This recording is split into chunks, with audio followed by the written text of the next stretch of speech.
दुनिया में कभी कभी कुछ ऐसी विचित्र घटनाएं घट जाती हैं जिसे सुनकर या देखकर हमें यकीन नहीं होता कि ऐसा भी हो सकता है।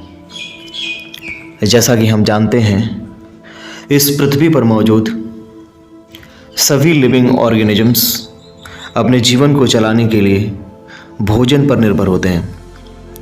हमारे पृथ्वी पर कुछ ऐसे माइक्रो ऑर्गेनिजम्स हैं जो ऑक्सीजन के बिना तो रह सकते हैं, परंतु भोजन के बिना वो बिल्कुल भी सर्वाइव नहीं कर सकते। यदि कोई प्राणी जीवित रहना चाहता है तो उसे भोजन करना ही पड़ेगा।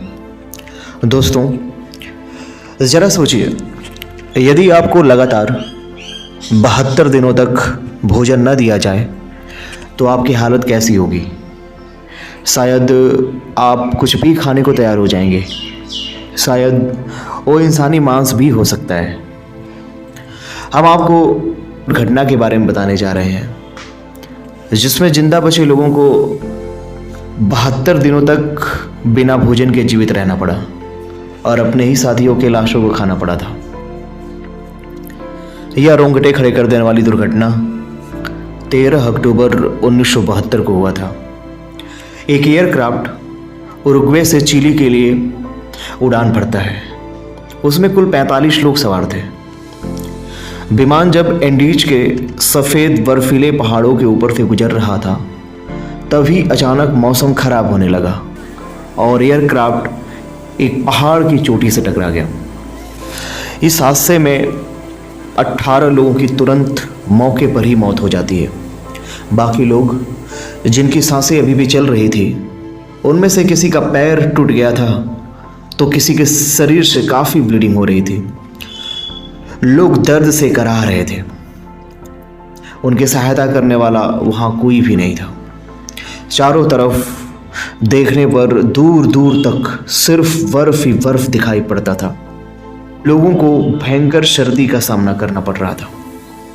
उनका जीवित बच जाना मौत से भी बदतर साबित हो रहा था, क्योंकि उनके पास न तो कुछ खाने को था और न ही कुछ पीने को। उस टूटे हुए एयरक्राफ्ट में जो थोड़ी बहुत खाने की सामग्री बची हुई थी, वो मात्र थोड़े ही दिनों में समाप्त हो गई।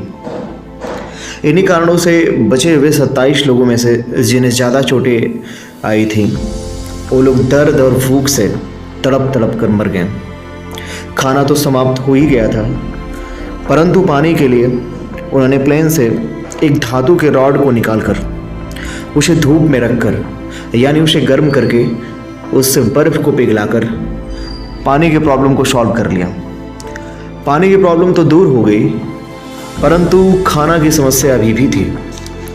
उधर दुर्घटना की जानकारी मिलते ही उरुग्वे की सरकार ने रेस्क्यू ऑपरेशन शुरू करवा दिया, लेकिन लगातार 10 दिनों तक भी पता न चल सका, जिसके कारण रेस्क्यू ऑपरेशन को बंद कर दिया गया था। क्योंकि रेस्क्यू टीम और वहाँ की सरकार को पता था कि 10 दिनों तक बिना खाना और पानी के इस भयंकर सर्दी में कोई भी इंसान जीवित बचा नहीं होगा, और उन्हें मृत मान लिया गया। इधर अब जीवित लोगों के सामने भोजन की गंभीर समस्या थी। दोस्तों, जरा आप सोचिए, कितने दिनों तक हम भोजन के बगैर रह सकते हैं। उनके पास कोई भी एक्स्ट्रा गर्म कपड़े भी नहीं थे, तो उन्होंने टूटे हुए एयरक्राफ्ट को ही घर की तरह इस्तेमाल करना शुरू कर दिया। लेकिन एक दिन एक बर्फीले तूफान ने उसको भी लगभग नष्ट कर दिया, जिसके कारण कुछ और लोगों की जान चली गई। उन जीवित बचे इंसानों ने अपने जीवन को बचाने के लिए एक ऐसा फैसला लिया जिसे सुनकर आपके रोंगटे खड़े हो जाएंगे। उन्होंने अपने मृत साथियों के शरीर के टुकड़े करके खाना शुरू कर दिया। 60 दिन बीत गए थे। उन्होंने मान लिया था कि अब हमारी कोई भी हेल्प करने नहीं आने वाला है।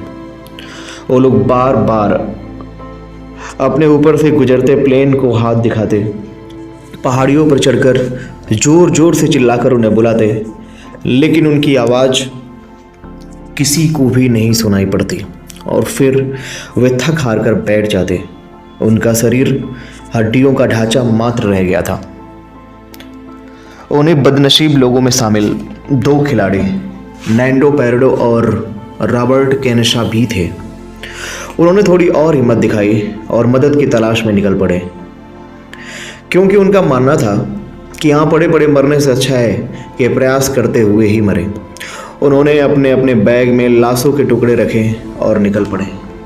ऐसा करना काफ़ी मुश्किल काम था, क्योंकि उनका शरीर काफ़ी कमज़ोर हो चुका था, लेकिन उन्होंने जैसे तैसे करके लगातार 12 दिनों तक ट्रैकिंग की। अंततः उनकी मेहनत रंग लाई और वे चिली के ही एक गांव के करीब पहुंच गए। वहां पर कुछ लोगों को उन्होंने सारी बात बतलाई तथा अपने साथियों को बचाने के लिए उन लोगों के द्वारा रेस्क्यू टीम को सूचना पहुंचवाई। इस तरह से इन 2 महान खिलाड़ियों ने अपने जीवन के साथ साथ अपने साथियों के जीवन को भी बचा लिया था। दोस्तों, आपने मेरी बातों को इतने धैर्यपूर्वक और प्रेमपूर्वक सुना, आपका बहुत बहुत शुक्रिया। यदि आप ऐसी ही कुछ विचित्र और अनोखी घटनाओं के बारे में जानना चाहते हैं तो आप अपने इस चैनल को सब्सक्राइब कर सकते हैं। आप अपना बहुत ख्याल रखें। धन्यवाद।